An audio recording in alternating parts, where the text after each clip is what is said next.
a esta actividad. Es nuestro tercer webinar que hemos organizado a nivel de la Asociación de Teólogos de Guatemala. Ya como se les hizo ver, pues tenemos ya una constitución jurídica legal, ¿verdad? Es decir, espero que nos sirva de mucho, pero estamos conformados por excompañeros de la universidad y estamos abriendo las puertas para las personas que quieran ingresar, participar con nosotros. Y hoy pues tenemos la grata presencia de un hermano a quien queremos mucho y desde ya pues la bienvenida a todos y vamos a poner en manos del Señor este momento que nos va el Señor a regalar y con un mensaje muy especial para todos y cada uno de nosotros. En el nombre del Padre, del Hijo y del Espíritu Santo. Amén. Señor Jesús, queremos darte gracias por la oportunidad de estar reunidos en esta noche a través de estas benditas redes sociales para compartir las enseñanzas y compartir el conocimiento que lo ponemos al servicio de los demás y sobre todo pues por la amistad, por la camaradería y el recuerdo de nuestra amistad, que lo hemos hecho de esta forma porque presencialmente pues las limitaciones no lo permiten. Señor, te pedimos por las personas que se van a conectar más tarde y por los que están en alguna situación difícil, pues ponemos en tus manos esta bendita enfermedad que nos ha venido a contrarrestar todo lo que hemos querido hacer y hemos venido haciendo. Te pedimos por los que están, Señor, en los hospitales, los que están privados de su salud, para que tú, Señor, reconfortes y que venga luego la sanación para todos y cada uno de nosotros. Te agradecemos, Señor, desde ya y nos ponemos en tus manos y agradecemos este momento que vamos a compartir. Así que dejo en manos del hermano Mario ahí la presentación de nuestro invitado en esta noche. Muy buenas noches a todos los participantes de este webinar de la Asociación de Teólogos de Guatemala. Tengo el gusto de presentar a nuestro expositor del día de hoy, profesor, investigador, amigo, asesor, colaborador, personalmente y de la asociación. Estamos muy agradecidos con él de haber aceptado esta invitación. Tenemos un pequeño currículum de él, ¿verdad?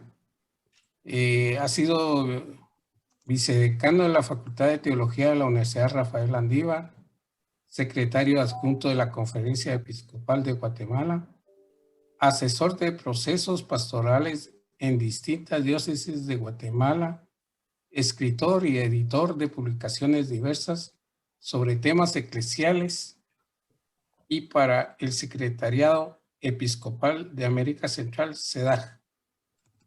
Es profesor de teología en licenciaturas en la Universidad Landívar, así como en la Universidad Mesoamericana. Es profesor de teología en el Instituto Centroamericano de Ciencias Religiosas, ICRE. Es profesor de teología en la Escuela de Teología y Pastoral Gerardi.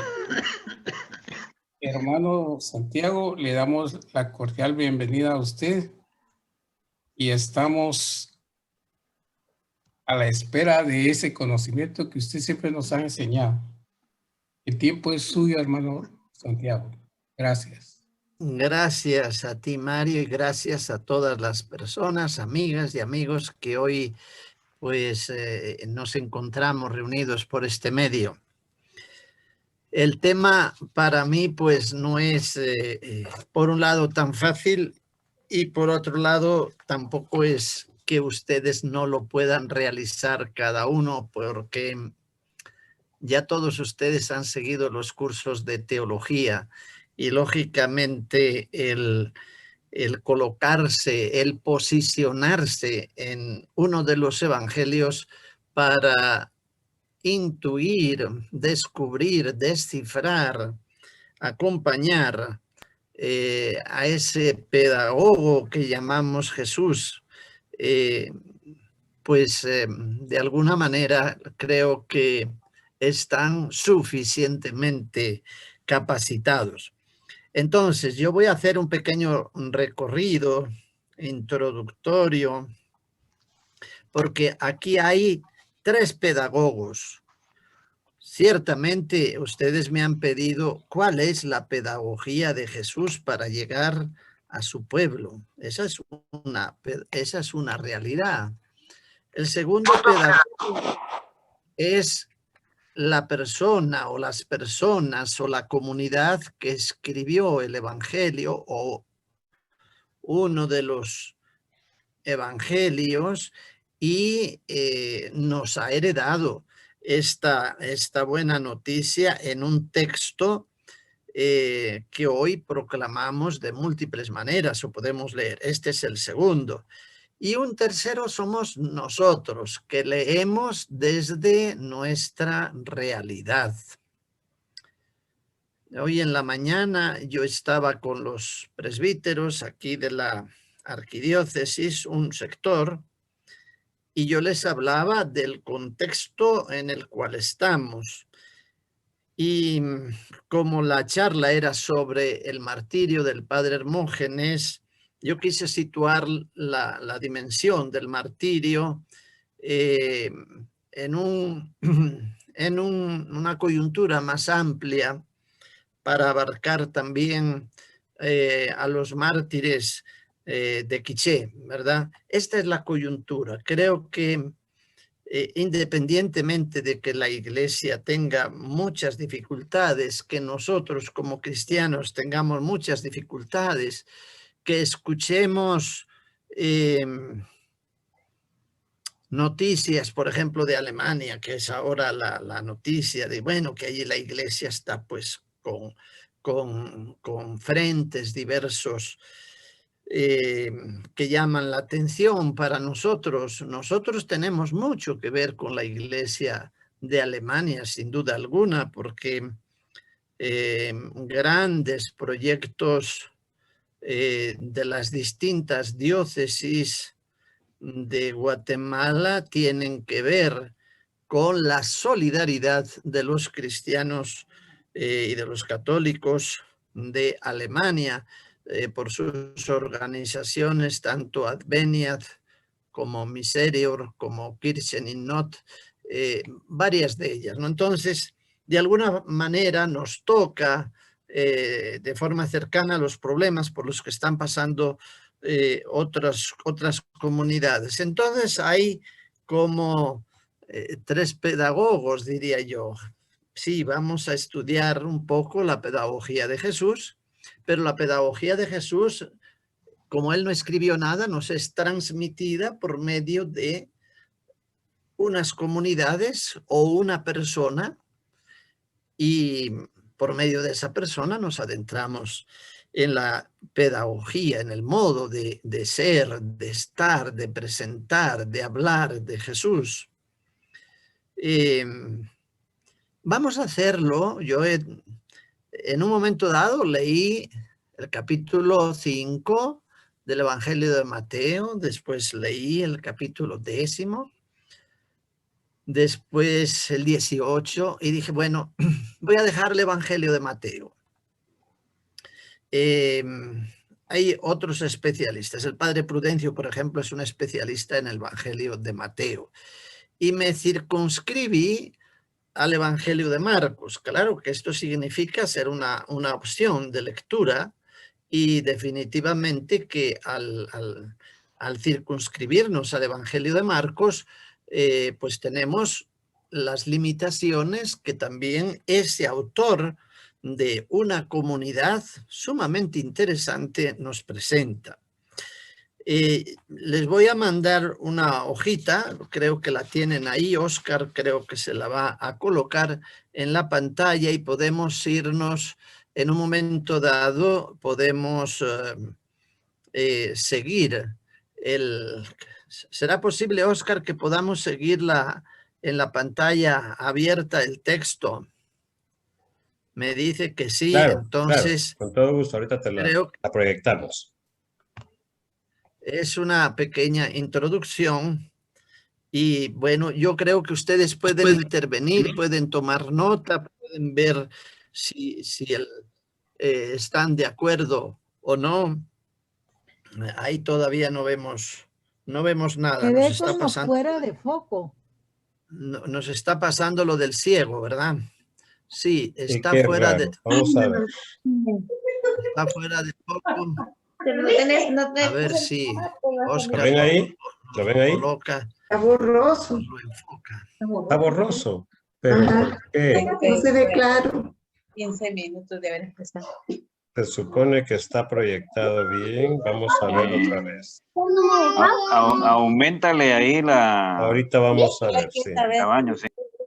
Vamos a ver otra vez mañana no puedo. si se puede. Ok, vamos a ver aquí. En esta forma vamos a aumentarle.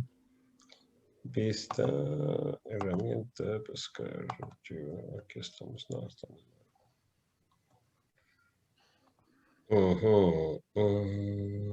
Estas son las cosas que yo no puedo manejar y además que puede ser que cada quien tengamos las dificultades en la Sí, señal. vamos a ver qué tenemos que subirle el font.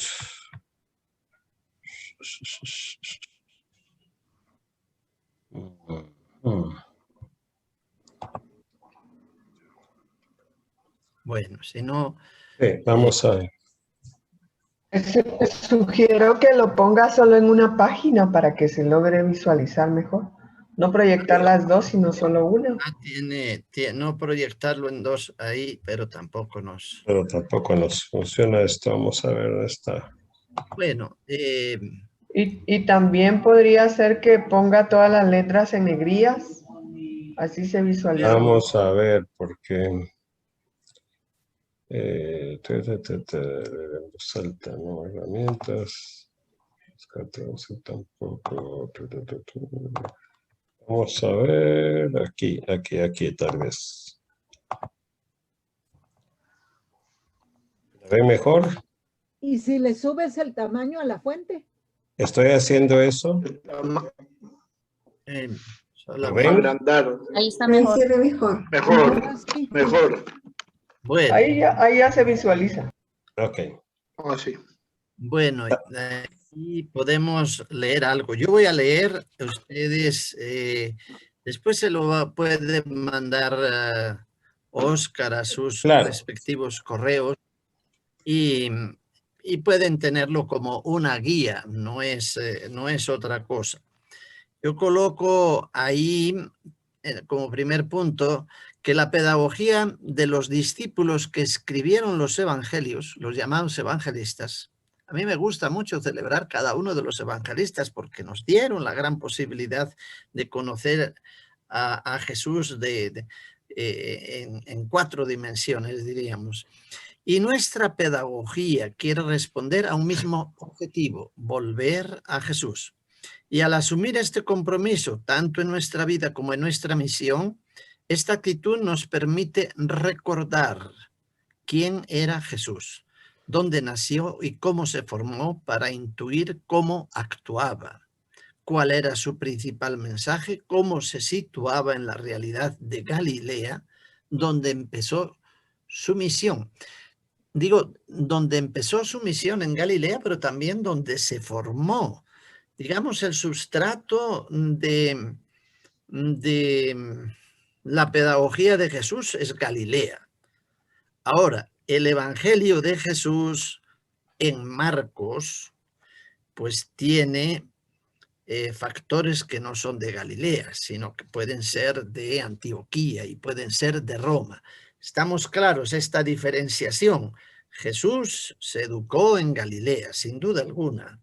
Su familia vivía en Galilea.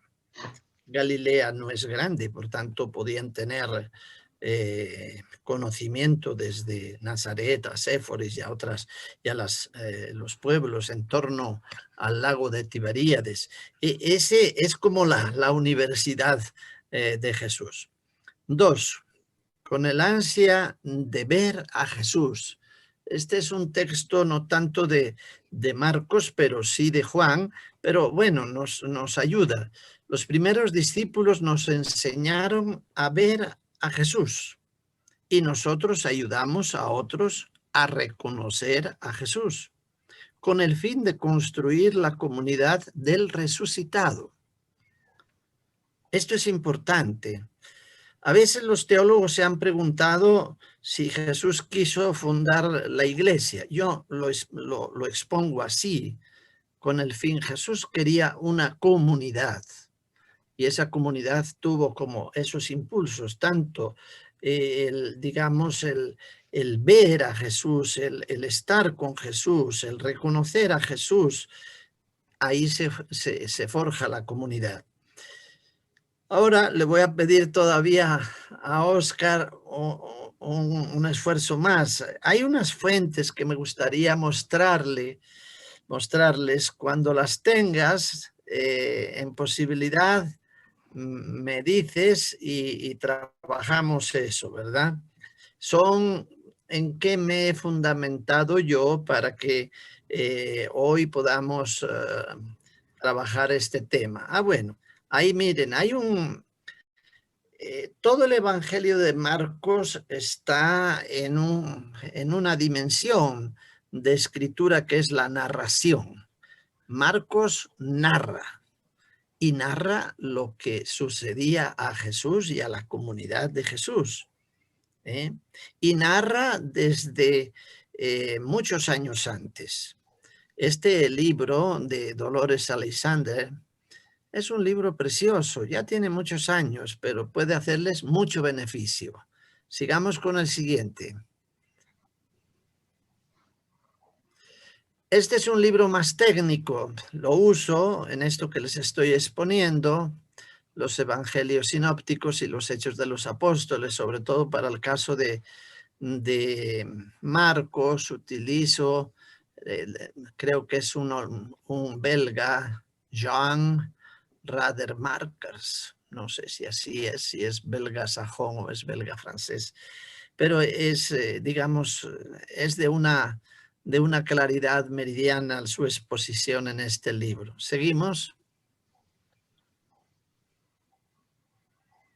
Bueno, esta es una guía, una pequeña guía que me imagino está saliendo de Verbo Divino sobre el Evangelio de Marcos, la buena noticia para el discípulo misionero. Es el texto brevemente comentado del Evangelio según San Marcos.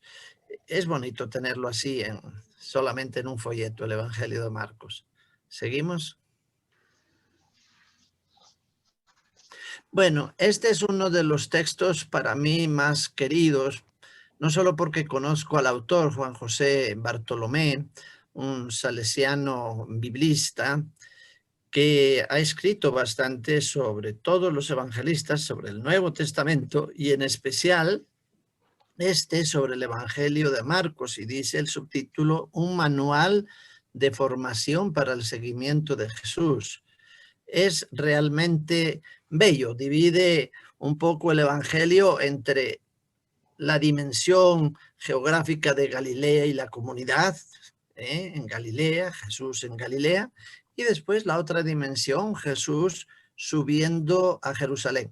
Y tanto en el ámbito, es decir, geográfico, la teología de la geografía, pues tanto ahí Jesús aparece formando a sus discípulos como aparece formando a sus discípulos subiendo a Jerusalén.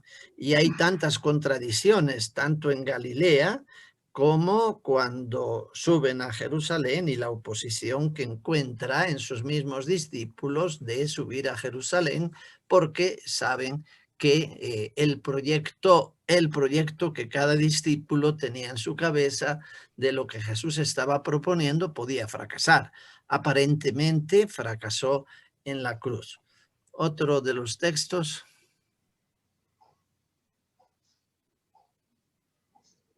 Este pues sería como el texto base fundamental de Mario Perezón.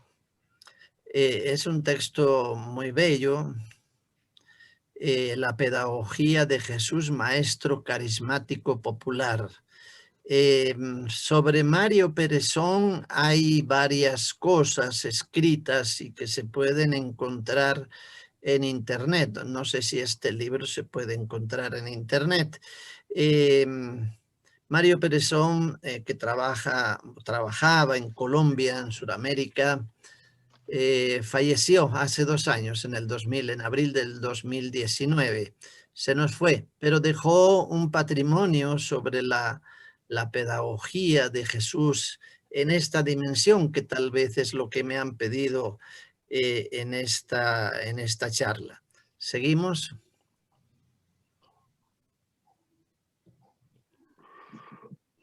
Bueno, este libro es antiguo. Es de Carlos Mesters, que ha trabajado siempre en Brasil y que no le gusta salir a dar charlas. Es un autor muy especial. Él trabaja en las Gracias, mi hermano Santiago, un ¿Cómo? gran amigo también. Gracias. Así, Ahí me haces me masaje. pues, si nos dice algo de él, estaría bueno. Algo se me puso delante. Bueno, por detrás de las palabras es un libro ya antiguo para entender los contextos de la hermenéutica bíblica, ¿verdad? Y creo que hay uno que es un texto último que les propongo. Este lo pueden conseguir en Guatemala. Está escrito en Guatemala, es de Teófilo Cabestrero. Desafortunadamente, este buen amigo falleció hace poquitos años aquí en Guatemala, en San Cristóbal, en Ciudad San Cristóbal, donde está la parroquia de los claretianos. Y el librito este es un libro pequeño, dice Sabor a Evangelio. Es realmente, va recorriendo los pasos de la vida de Jesús y nos los va haciendo como muy entrañables. Hay que recordar que Teófilo Cabestrero fue un gran comentarista de los ciclos litúrgicos y de los evangelios de cada domingo. Bueno, aquí este es un poquito en lo que yo me baso para escribirles y colocar ante ustedes lo que recibirán en el texto. ¿Por qué entonces yo me circunscribo al Evangelio de Marcos? El Evangelio de Marcos nació en la iglesia. Esto es importante decirlo y reconocerlo, porque hay muchos evangelios que no nacieron en la iglesia, que llamamos pues con distintos nombres, sobre todo los apócrifos, ¿verdad? El Evangelio de Marcos nace en esa iglesia que quiere seguir a Jesús. Diversos grupos cristianos expresaron su nueva fe y su voluntad de vivir siguiendo a Jesús. Marcos recogió sus tradiciones. Vivió en una comunidad cuyas alegrías, sufrimientos y esperanzas compartió. Su texto deja adivinar aspectos de aquella vida que debió ser muy rica en matices, ¿verdad? El evangelista Marcos sitúa en Galilea el lugar donde la comunidad se encuentra con Jesús, donde el encuentro con Jesús, el Mesías, cambió totalmente sus corazones. Por eso en el Evangelio, cuando después de la resurrección les dice, vayan a Galilea, allí nos encontraremos. Quiere decir, Galilea era el lugar donde la comunidad vivía pues la belleza de estar en torno a Jesús. Un quinto aspecto sobre el autor, que esto es importante, el autor o los autores, que son también los pedagogos, porque ellos releyeron a Jesús para su comunidad. Entonces, el autor o los autores del Evangelio de Marcos conocieron los acontecimientos entre Palestina y Roma de los años 60 y 70 de nuestra era, y la guerra judía que inició en el año 66, la llamada pacificación de Galilea por las armas en el año 67, y la toma de los territorios de Palestina por el general Tito, hijo del emperador Vespasiano. Jerusalén fue destruida en el año 70 y la comunidad pudo escapar a una ciudad que está del otro lado del Jordán llamada Pella. Posiblemente el capítulo 13 de Marcos sea una especie de apocalipsis, de pequeño apocalipsis, cuando el emperador Calígula, tiempo antes de lo nombrado, aparecía con los rasgos del adversario, el adversario de la comunidad, el adversario del proyecto de Jesús. Y se hace eco el Evangelio de la tensión que existía en el territorio en esa época. En un clima de crisis política y de trastorno cósmico, el evangelista nos invita a los cristianos a vigilar con la certeza de la venida del Hijo del Hombre, sobre todo, como digo, ahí en algunos pasajes específicos del capítulo 13. Existe preocupación en la comunidad y no tiene nada de extraño que el Evangelio haya nacido en tales circunstancias. A veces en tiempos de crisis es cuando se escribe. La desaparición progresiva de los primeros compañeros de Jesús conduce a consignar con mayor rigor el testimonio apostólico. ¿Qué quiere decir esto?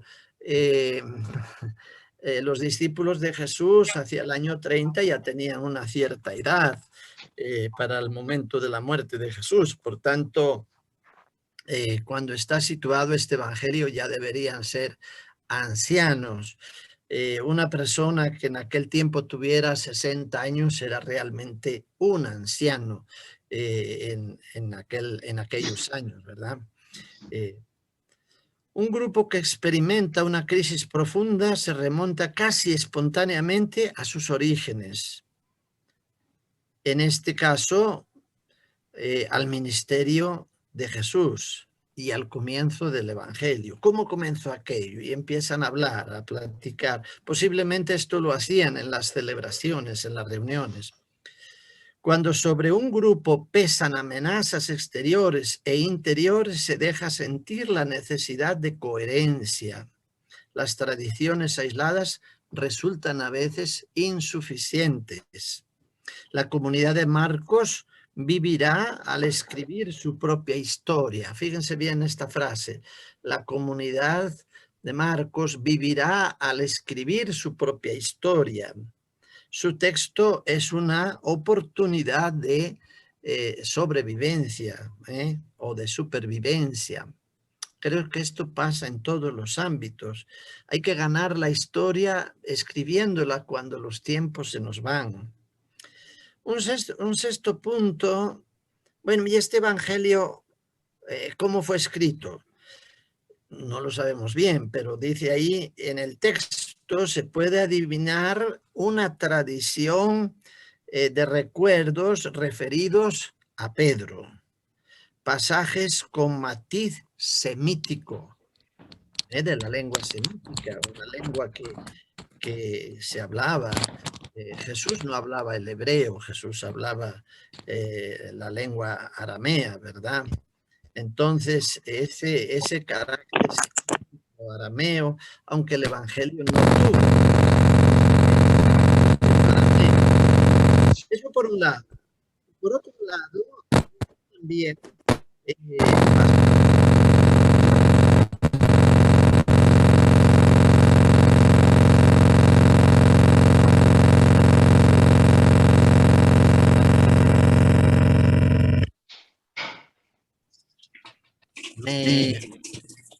¿Me siguen? ¿Me escuchan?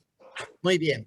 Por ejemplo, ¿por qué se puede decir que este evangelio tiene reminiscencias de la predicación de Pedro? Y no,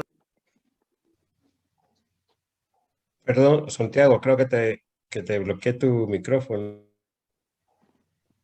¿Dónde tiene sus llaves? Le voy a devolver su llave. muy Yo bien, me ahí la voy a está, llevar. ahí está. Bueno, no sé si se escuchó lo anterior, ¿verdad? Entonces, ¿cuáles son esos filones del texto que los grandes biblistas reconocen que tiene la tradición aramea referida a Pedro? Sin duda que, por ejemplo, en el Evangelio de Marcos se resuenan palabras tanto de la lengua aramea como y del hebreo, como de la lengua latina y sobre todo griega, porque fue escrito en griego, pero latina, ¿verdad? Cuando se hablan de algunos aspectos jurídicos en el ámbito de la pasión. Pero por decirles algunos, ¿verdad? Habla de Boanerges y después dice que quiere decir hijos del trueno. Habla de Talita Kumi, a ti te lo digo, levántate. Habla de Corban, un término jurídico relacionado con la familia. Expresa otro término como Éfeta, ábrete. Bartimaios, ¿verdad? Aquel que sale en el camino. Habla también de Abba, padre, en el capítulo 14, 36. Cita el grito de Jesús en la cruz, lo cita también en esa lengua semítica aramea, dice, Eloí, Eloí, lama sabactani. Dios mío, ¿por qué me has abandonado? Bueno, estos son aspectos que Marcos tiene que tener porque alguien presencial se los tuvo que haber narrado y no puede ser otro que Pedro, ¿verdad? El Evangelio de Marcos tiene una gran vivacidad y colorido. No siempre las traducciones son las mejores. Si ustedes tuvieran ahí la Biblia, yo algunas veces para aquellas personas que piensan que en la Biblia todo es, esto lo dice la Biblia, por tanto esto es científicamente verdadero.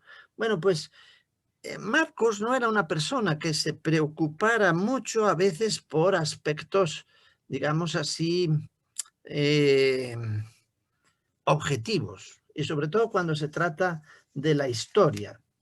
Al mundo, a cierto mundo evangélico le puede llamar la atención en el capítulo 2, cuando se narra, Marcos narra las espigas arrancadas en sábado. Dice así en el capítulo 2, versículo 25, Jesús respondió, ¿no han leído nunca lo que hizo David cuando tuvo necesidad y sintió hambre él y sus compañeros? ¿Cómo entró en la casa de Dios en tiempos del sumo sacerdote Abiatar?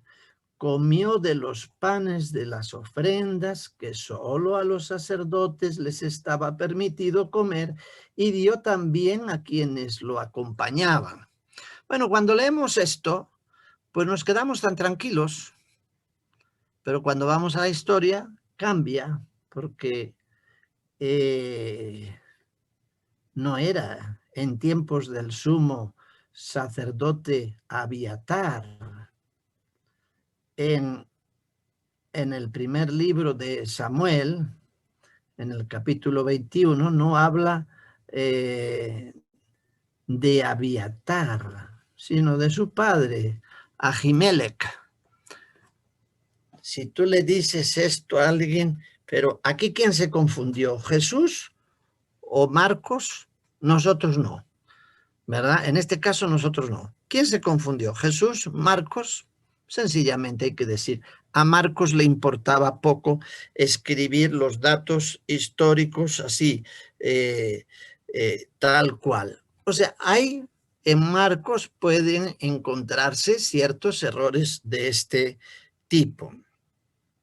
Bueno, posiblemente ni Pedro ni Jesús, pues no lo sabemos, si al hablar de este texto, de este pasaje, se confundió en esa referencia al Antiguo Testamento, a muchos siglos antes. Bueno, esto es importante. Paso un poquito más adelante. La comunidad de Marcos invita a reconocer a Jesús. Posiblemente estamos ya muchos años, el año 70 significa 40 años después de la muerte de Jesús. Hay que volver a reconocer a Jesús. Y lo que mantiene viva la comunidad es la búsqueda incesante de Jesús como una tarea nunca terminada. Es una comunidad que celebra, pero también una comunidad que enseña. Es una comunidad pedagógica, más que la pedagogía de Jesús. Tenemos aquí una comunidad pedagógica. Una especie, el Evangelio de Marcos en este sentido es una especie de manual del cristiano. Parte de dos grandes preguntas para quien quiere vivir en cristiano y progresar también en su fe. ¿Cuáles son estas dos grandes preguntas? ¿Quién es Jesús? ¿Y qué significa vivir como cristiano? Mateo, si quieren una referencia, muestra cómo podemos tener un lugar en el proyecto de Jesús con las bienaventuranzas. Lo hace también Lucas y veremos también algunos pasajes rápidos. Marcos utiliza, sin embargo, como ningún otro evangelio, 17 veces la palabra o el verbo enseñar, 5 veces la palabra enseñanza. En el evangelio de Marcos se ve claramente cómo Jesús enseña a sus discípulos a leer la antigua alianza. Solo existía una alianza. Y para ellos existía la Torá, la ley, los profetas y los libros históricos. En este ejemplo que acabamos de leer en el capítulo 2 se refiere a los libros históricos, como es el caso del libro de Samuel, ¿no? Entonces, también utiliza Marcos muchas veces el término maestro, rabí o rabuní, otra reminiscencia también aramea, ¿no? La comunidad primitiva vivió dolorosamente, dice más abajo, los problemas de la apertura a los paganos y de la integración de judíos y paganos en una misma comunidad, lo mismo que lo vemos en la lucha de Pablo, que da fe de ello. ¿Qué significa esto? Significa que si Marcos escribe como lo hace el Evangelio, la buena nueva de Jesús no solamente nos transmite lo que Jesús dijo, hizo, la acción, la palabra, sino también cómo Pedro recuerda esta acción. Pedro en un primer momento fue reacio a integrar, llamemos la palabra paganos, pero pagano viene de pagus en latín, y el pagus es el campo, y el pagano es el que vive en el campo. Con el tiempo, esta expresión se distorsionó y cambiamos la palabra pagano no por el campesino, sino por aquella persona que es, pues, que no tiene nuestra religión. Los griegos eran muy propensos a esto. Los griegos también tenían todavía otra expresión más complicada, ¿no? Que era todo el que no sabía griego y el que no era griego era un bárbaro. entonces es fácil entender estas otras expresiones, ¿no? El que los cristianos tuvieran esas dificultades. Y sin duda alguna, el Evangelio de Marcos es un evangelio que nos ayuda a entender la pluralidad y las diferencias de los que integran las comunidades. Algunos hablan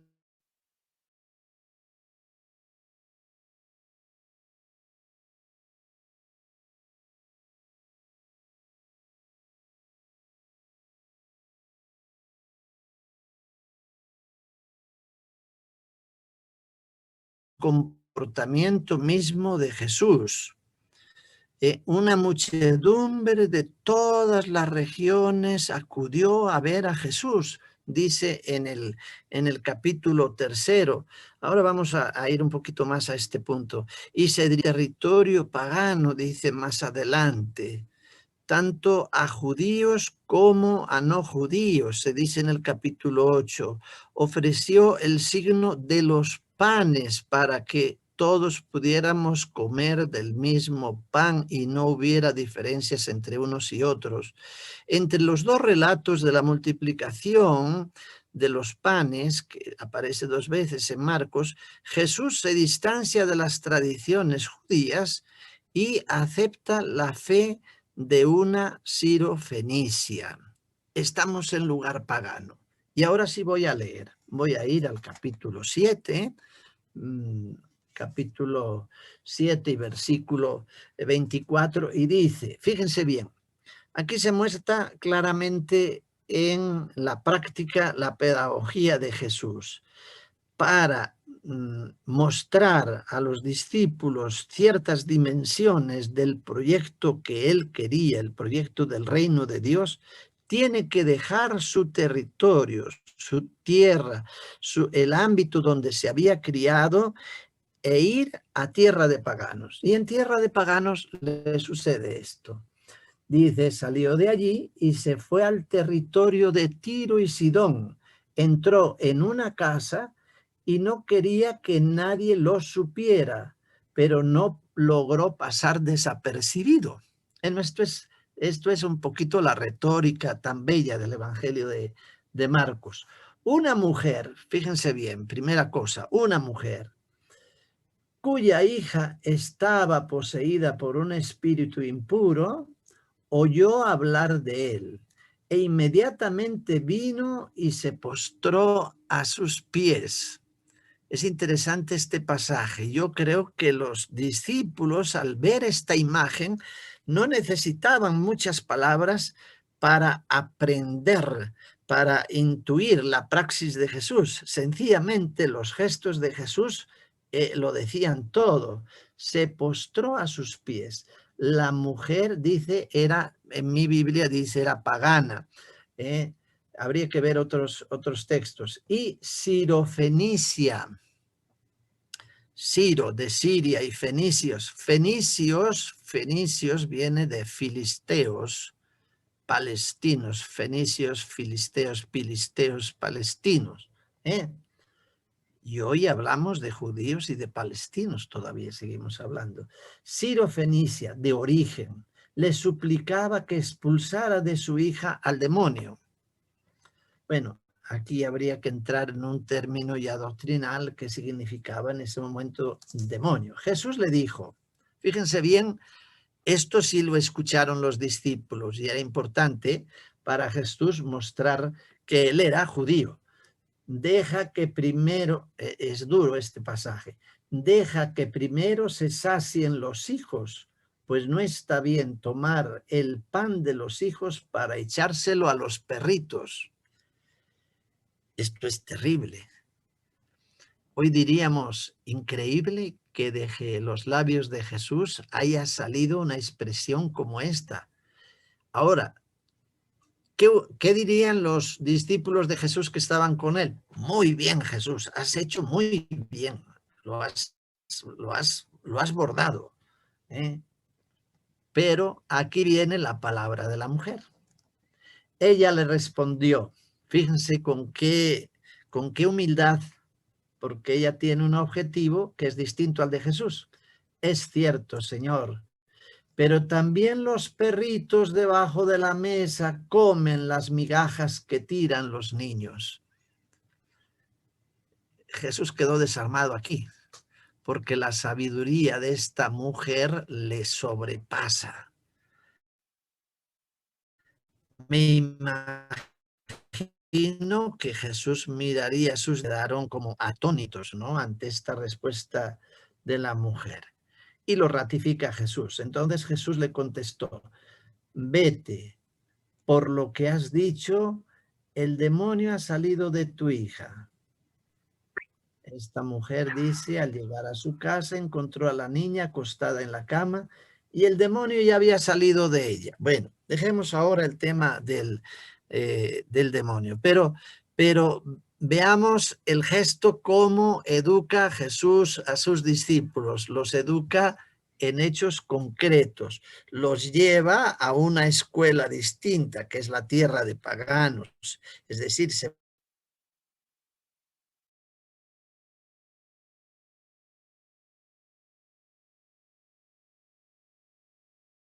escuela normal, Galilea, ahora Jerusalén va a ser la escuela judía, va a ser la escuela del templo, y también allí Jesús muestra cómo se debe anunciar el reino de Dios. Este ejemplo de la Sirofenicia es muy significativo,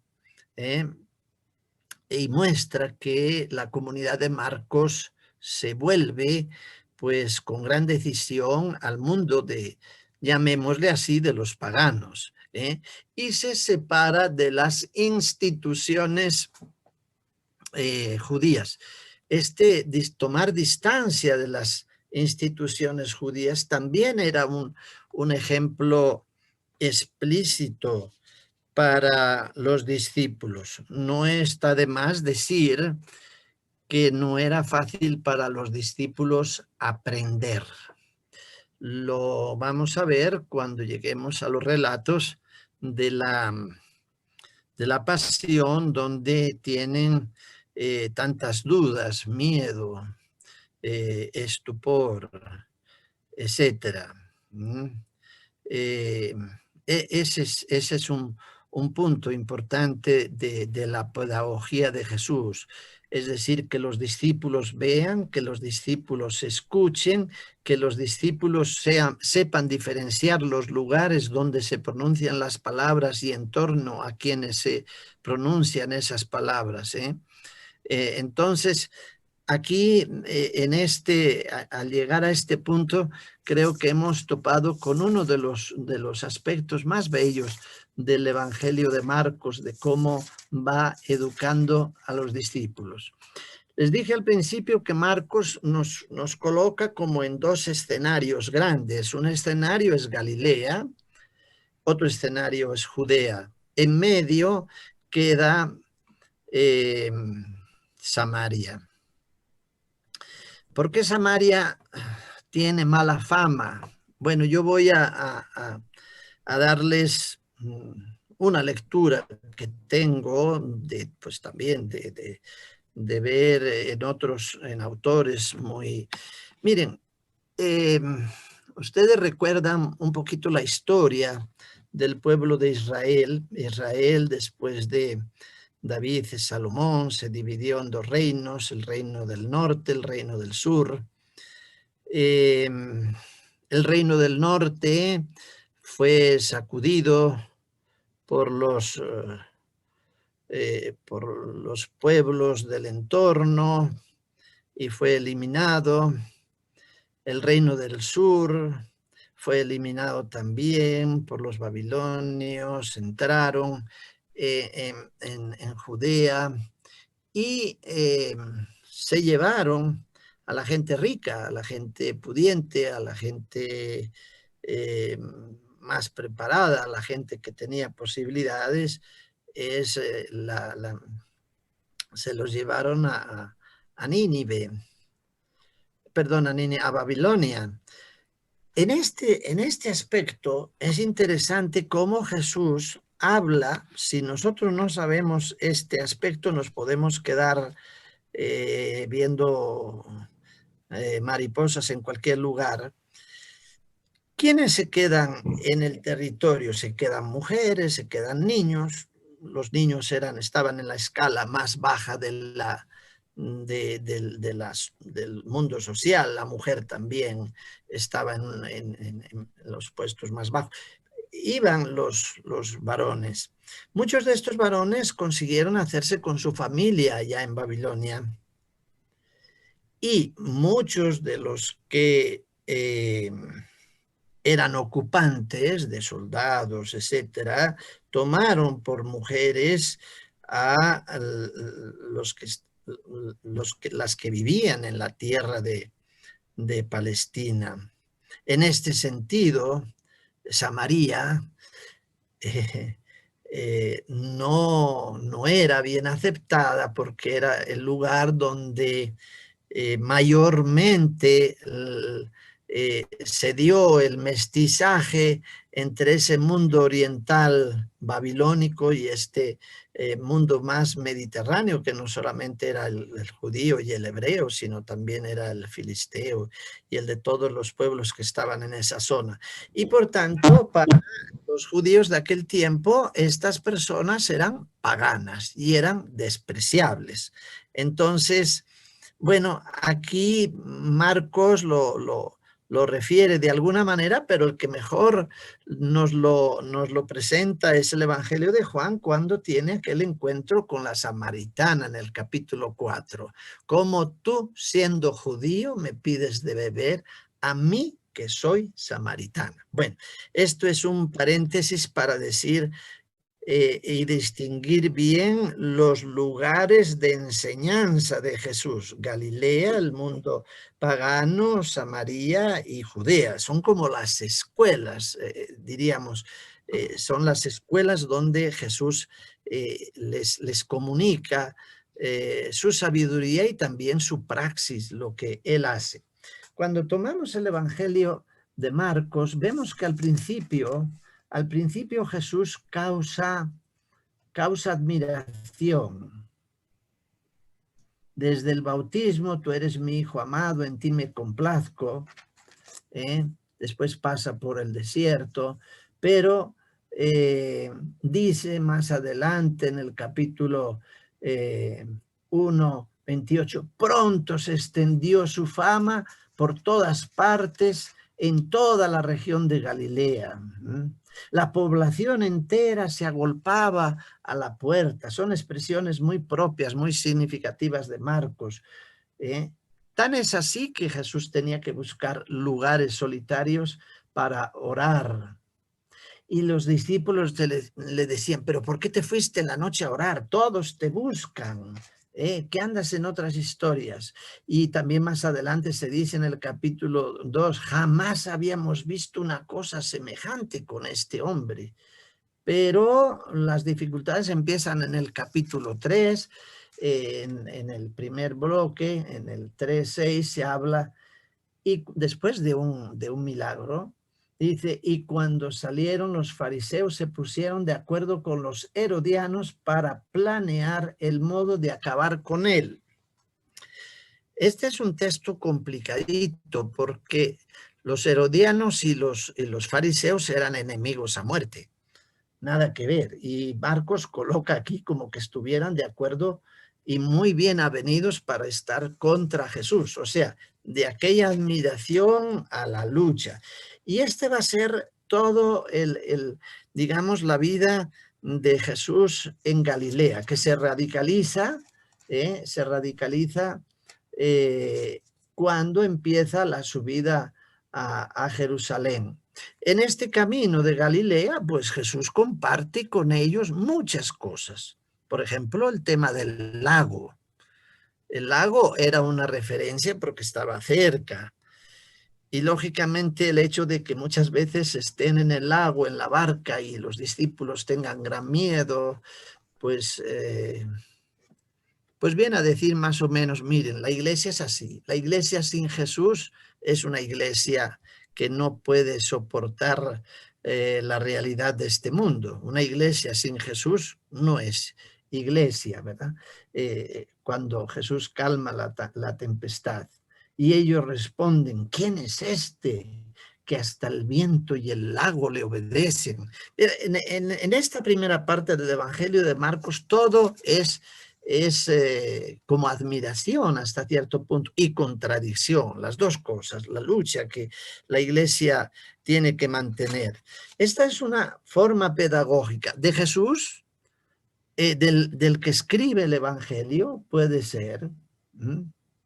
Después, más adelante, vamos a ver cuando Jesús se enfrenta a las instituciones que en Israel no cumplen su dimensión de mostrar el verdadero rostro de Dios, pues hay problemas con él. En el capítulo 6 se dice, ¿de dónde le viene a este todo esto? Toda esta enseñanza. ¿Quién le ha dado esa sabiduría y esa capacidad para hacer milagros? Este interrogante era de la gente, posiblemente sí, pero Marcos no era un periodista que está a la casa de la noticia para ver lo que dice la gente. Posiblemente esto es la reflexión de la comunidad a lo largo de los años.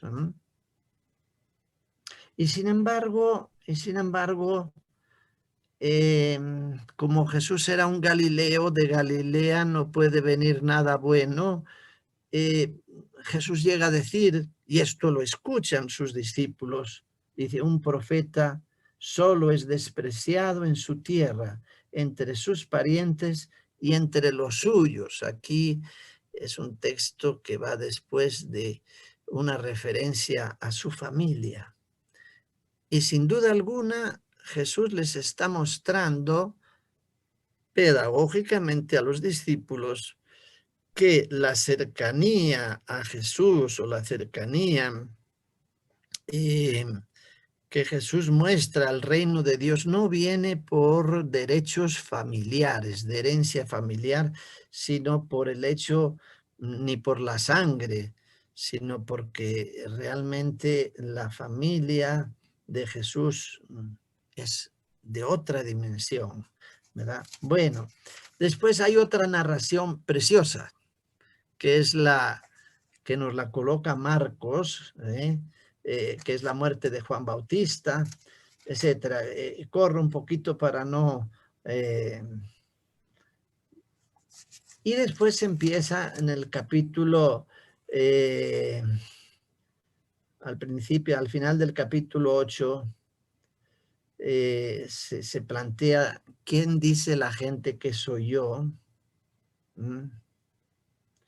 Y empieza ese camino, esa segunda parte, ese camino que cambia todo y es situarse en el ámbito de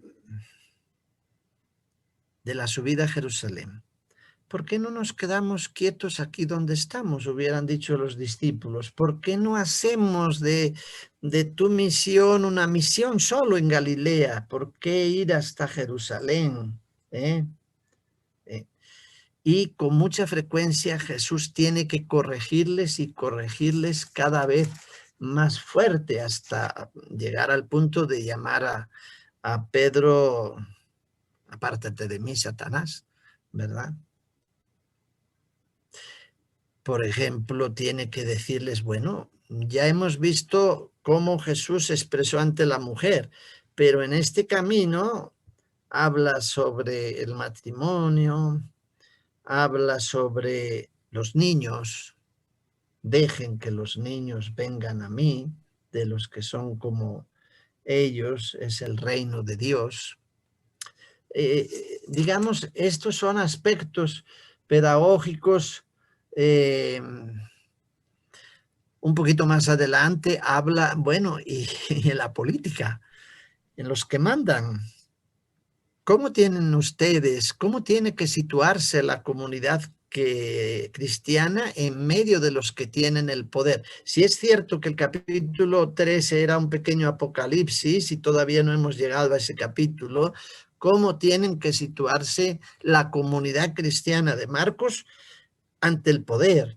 Y en el capítulo 10, al final, pues les dice, ustedes saben que quienes figuran como jefes de las naciones las gobiernan tiránicamente y que sus dirigentes las oprimen. Bueno, esto está en el Evangelio desde que el Evangelio de Marcos es Evangelio de Marcos. No debe ser así entre ustedes. El que quiera ser importante entre ustedes, que sea su servidor. Y el que quiera ser el primero entre ustedes, que sea el esclavo de todos. Pues tampoco el Hijo del Hombre ha venido a ser servido, sino a servir y a dar su vida en rescate por todos. Esta es una elección directa a la comunidad cristiana, sobre todo cuando sabemos que había entre ellos algunas pequeñas rivalidades, porque no todos los discípulos, no vimos esa parte en el primer capítulo, procedían de la misma extracción campesina o de otros ámbitos, sobre todo los 12, pero había más discípulos, no procedían todos de la misma extracción popular, dijéramos. Y entonces aquí hay una referencia fuerte, dura, ¿eh? No sea así entre ustedes. Y es una referencia siempre para la iglesia. Hay narraciones muy, muy bellas en el Evangelio de Marcos. Una es la del ciego Bartimeo, otra es la entrada a Jerusalén y que Jesús les pide, vayan a ver esa higuera a ver si tiene higos, pero no era el tiempo. Entonces, ¿por qué Jesús, si sabe el tiempo, pide cuando no es? ¿Verdad? Bueno, y Jesús va formando ese corazón en las contradicciones que tiene el mundo.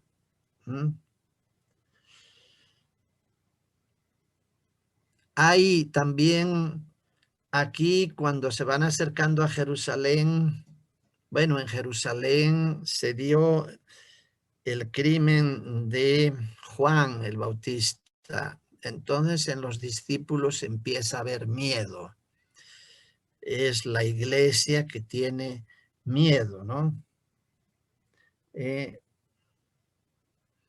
Y entonces Jesús tiene que enfrentarse a las autoridades y muestra a los discípulos cuál debe ser su actitud. Antes les había hablado directa y teóricamente sobre el tema, pero ahora dice, llegaron de nuevo, estaban yendo y viniendo a Jerusalén, mientras Jesús paseaba por el templo, se le acercaron los jefes de los sacerdotes y los maestros de la ley y los ancianos y le dijeron. Es interesante cómo Marcos va colocando el escenario y las personas que aparecen ahí, sacerdotes, maestros de la ley, los ancianos. No aparecen ahí los fariseos. Dice, ¿con qué autoridad haces estas cosas? ¿Quién te ha dado autoridad para actuar así? Jesús respondió, también yo les voy a hacer una pregunta, contéstenme. Y yo les diré con qué autoridad hago esto. ¿De dónde venía el bautismo de Juan? Es decir, Jesús no se queda indiferente y callado sobre la muerte de Juan. Viene la denuncia directa de Jesús ante la muerte de Juan. Y dice aquí, ellos intentaban ponerse de acuerdo y razonaban así. Si decimos que el bautismo de Juan venía de Dios, entonces, ¿por qué ustedes no creyeron a Juan y lo mandaron a asesinar? ¿Y cómo vamos a responder que era de un hombre? Tenían miedo. Dice, tenían miedo a la gente porque todos consideraban a Juan como un profeta. Este es un pasaje un tanto oscuro porque, digamos, Jesús no jugaba en su terreno, ya no estaba en Galilea, estaba en Judea, ya no era su terreno. En Galilea Jesús se movía con libertad, pero en el mundo de la institución digamos, religiosa, donde está el templo, donde está el poder político, económico y religioso, Jesús tiene ciertos problemas en su movimiento. Y aquí muestra claramente que es capaz de aceptar los riesgos. Dice, no sabemos lo de Juan el profeta. Jesús les contestó, pues tampoco yo les digo con qué autoridad hago estas cosas. Después habla del impuesto al imperio y del el mandamiento principal. Y ya en el capítulo 13 es lo que yo les decía, ese pequeño apocalipsis que sería interesante leerlo. Aquí en la Biblia que yo tengo, lo coloca con el título Discurso escatológico. Recuerden que los textos bíblicos no están escritos en su primera redacción con capítulo 1, versículo tal. Eso fue una tarea muy posterior. Ahora los biblistas, los que trabajan en las ediciones de la Biblia, nos ponen títulos. Después vienen pues aspectos interesantes como la unción en Betania. Pero Jesús también les dice, mire, tengan cuidado, dice, cuiden, estén prevenidos porque no saben cuándo llegará el momento. Sucederá lo mismo con aquel hombre que se ausentó de su casa, encomendó a cada uno de los siervos su tarea y encargó al mayordomo la vigilia y aquello no funcionó. Esto es la parte final de ese apocalipsis del que les hablo. Después ya viene el capítulo 14, digamos, siempre Jesús en Jerusalén, digamos, en ese marco donde es un marco donde no es su propia casa, pero sin embargo se dan los acontecimientos más trascendentales. Acontecimientos como la negación de Pedro, acontecimientos como algo que se veía venir y que los apóstoles lo veían claro. Es decir, no estamos en nuestro lugar, pero Jesús puede. Hay un libro muy interesante, no sé si alguna vez ustedes han leído a un escritor judío actual, aunque ya falleció hace pocos años, se llama Amos Oz. Amos, como el profeta Amos, y el apellido es una O y una Z, Amos Oz. Este autor escribe un libro que se titula así nomás, Judas.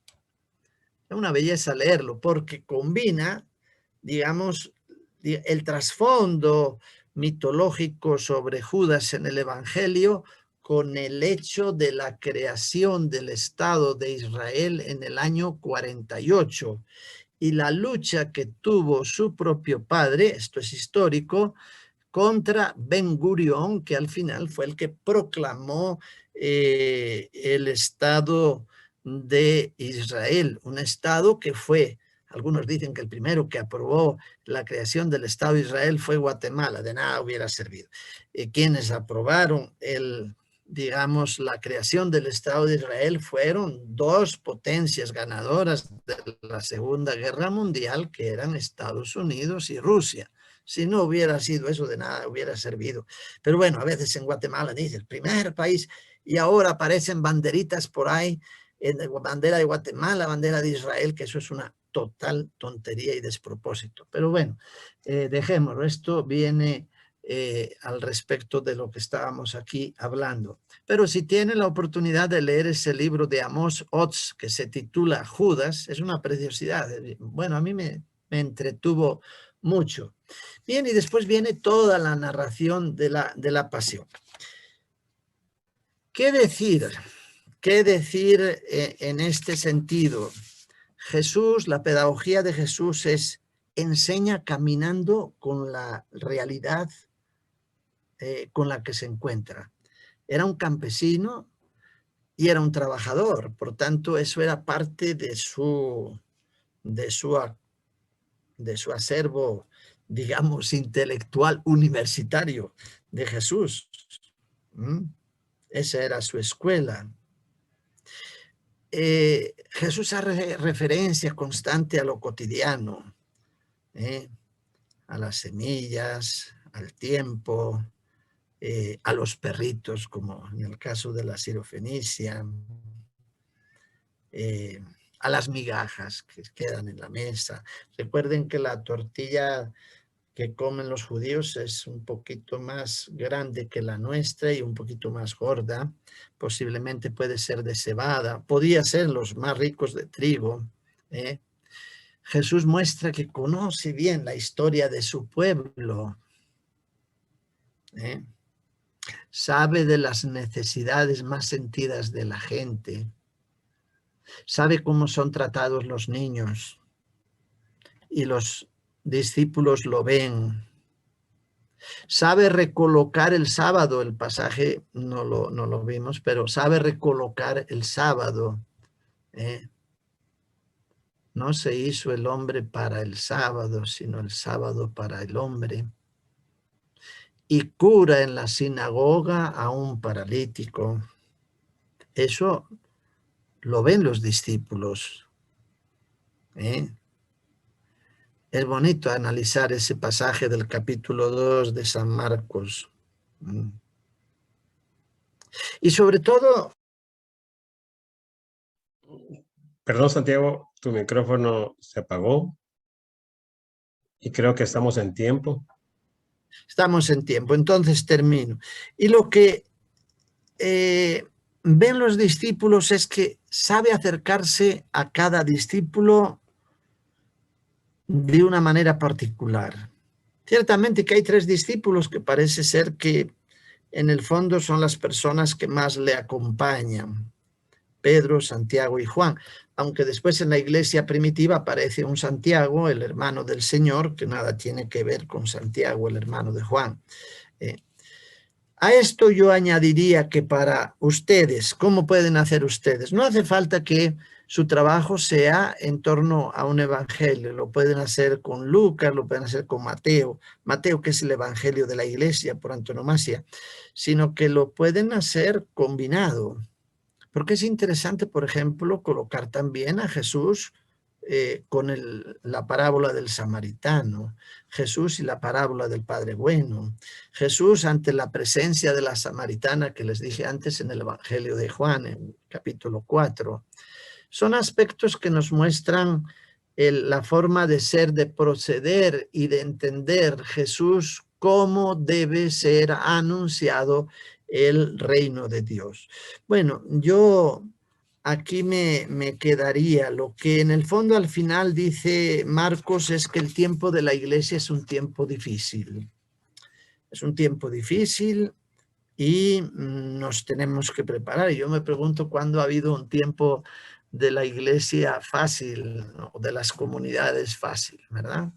Entonces, bueno, yo como llegamos al tiempo, yo me quedo aquí. No sé si hemos logrado el objetivo, pero posiblemente ustedes pueden empezar a ver la pedagogía de Jesús con un evangelio.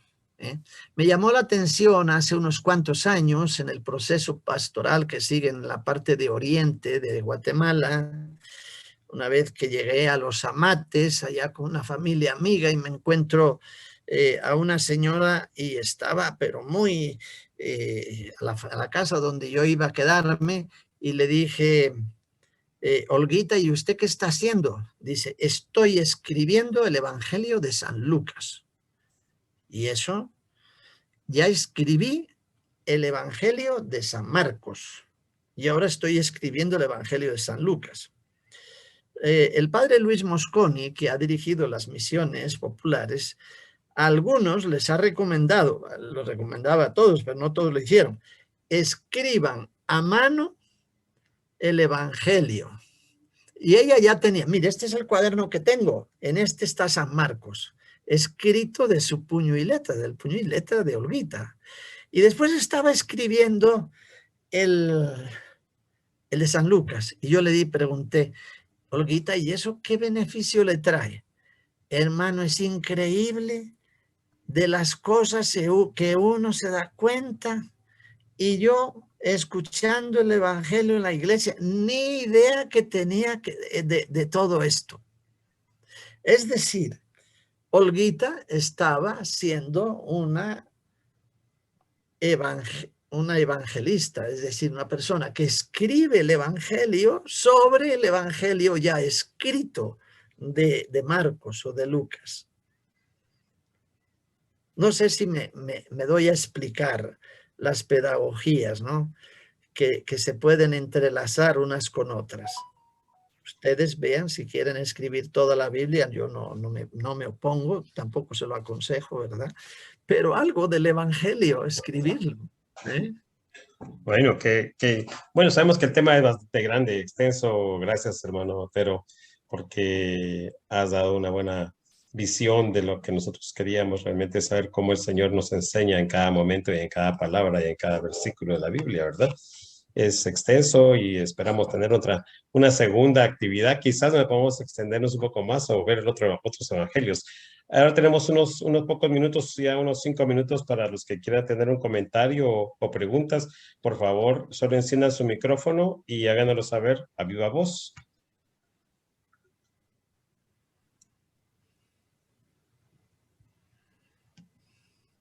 Hermano Santiago, a mí me parece interesante lo que narra el libro de Marcos, pero específicamente en el capítulo 4, versículo 33, porque dice que Jesús usaba muchos ejemplos como el de la grano de mostaza para explicar su enseñanza.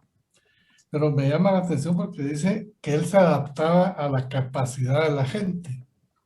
O sea, él explicaba de acuerdo, viendo a las personas y ponía ejemplos así tan interesantes como las parábolas.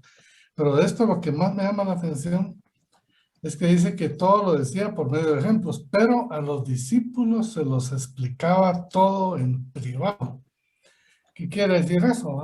Que era muy selectivo. O sea, Jesús era, porque ellos iban a seguir una tarea muy interesante y muy fuerte, como era extender el reino, pero a ellos los tenía totalmente separados para explicarles. En privado es solo a ustedes.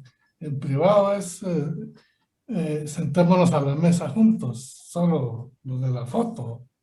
En fin, esa característica a mí me llama mucho la atención porque es muy claro y concisa la forma en cuanto al tema de la enseñanza, ¿no? Tenía dos bandos ahí. Sí, el grano de mostaza no es tan pequeño, pero es cierto, Jesús conocía las semillas, conocía la siega, conocía los árboles, conocía los animales, hablaba del buen pastor.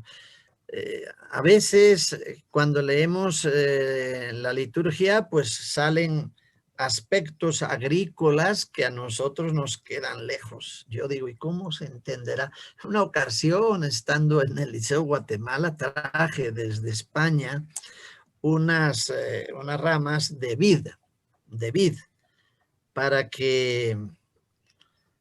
que los alumnos supieran cómo era la vid, cómo crece la vid, cómo crecen los sarmientos, cómo crecen los sardillos, es decir, tienen una especie de como de hilos que se enrollan para sujetarse fuertes, y cómo crecen las hojas. Y yo les decía, ¿se fijan la hoja de la vid qué grande que es? Por eso Adán y Eva no tenían problema en taparse con 2 hojas de la vid, una delante y otra atrás, y no había ningún problema, y se ponían a reír porque la hoja es bastante grande, ¿no? Y cómo se poda la vid se poda enteramente, se le quitan todos los sarmientos y vuelve. Como es el olivo, por ejemplo. Esto para Jesús era de experiencia cotidiana. Bueno, esto que dices tú, Daniel, es perfecto, ¿verdad? con muchas parábolas. Una reflexión, hermano. Sí. Bueno, a mí hoy uniéndolo a la charla, al esbozo biográfico que dio el padre Hermógenes hoy, que lo conectó directamente con Jesús y es esa mirada profunda de Jesús para descubrir a Dios en la propia vida. Y la invitación que a mí me hace, por ejemplo, el domingo, que en la lectura del Evangelio era la parábola de la mostaza.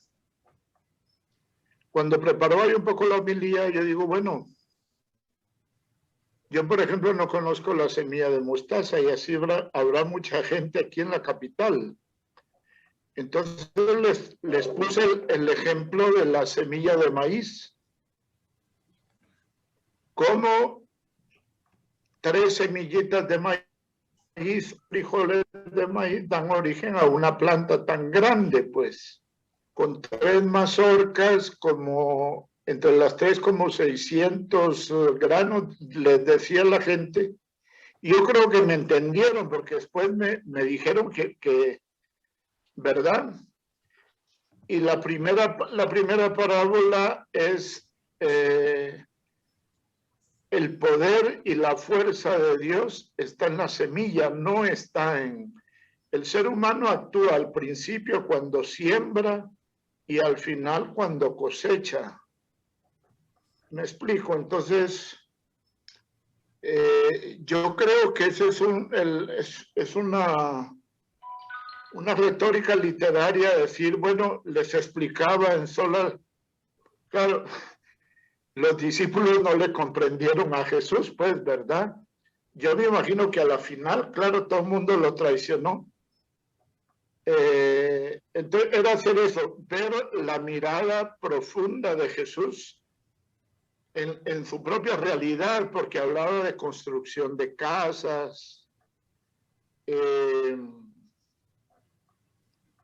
y nada, para ser más corto, en Lucas, por ejemplo, ¿cómo explicar hoy pastoralmente o tratar de catequizar con la figura del buen pastor cuando nosotros no somos de una cultura más de vaca o de puerco, ¿no? Para usted le es más común eso, pero usted que es español y hace tiempo que... Pero en la tradición cultural española, los grandes rebaños y los zagales, pero aquí como, bueno, yo pastoralmente con los muchachos con los que he trabajado es eso, porque en América Latina me parece a mí que vivimos una sociedad sin padre, ¿no?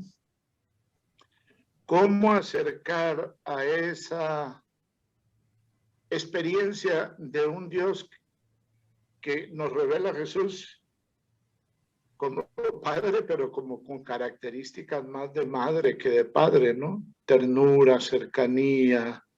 Así que, bueno, es una riqueza. Para mí es una sencillez el haber explicado y de decir el padre Hermógenes y los mártires no fueron pedagogos, psicólogos y gente supo ver la realidad en profundidad, pues sí, y escuchar a Dios, como usted dice en el documento, ¿verdad? Ellos creyeron y creyeron en profundidad y eso fue lo que los llevó a dar la vida.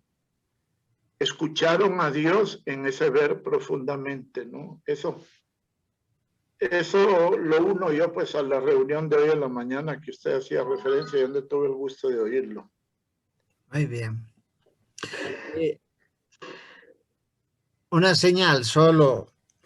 Esto es lo que distingue o diferencia la escuela de Galilea, no escuela como escuela, sino del ámbito de Galilea, que decía el padre Otto, y Judea. Judea era enfrentarse con el poder. Galilea era vivir en lo cotidiano con sus contradicciones.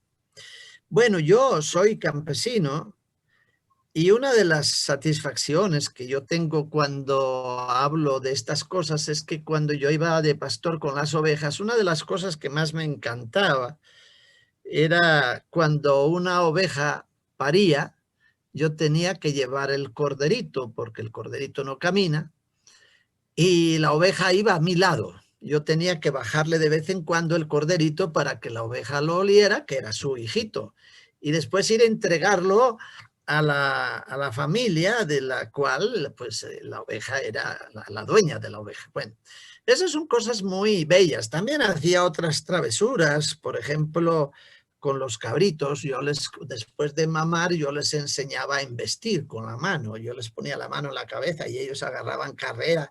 Y mi mamá me regañaba, porque cuando a veces mi mamá estaba ordeñando, el cabrito embestía contra la parte de atrás de mi mamá y le daba duro. Y bueno, mi mamá me regañaba. Bueno, esas son las cosas que uno puede hablar cuando conoces esa realidad y tienes esa facilidad. De otras tal vez no.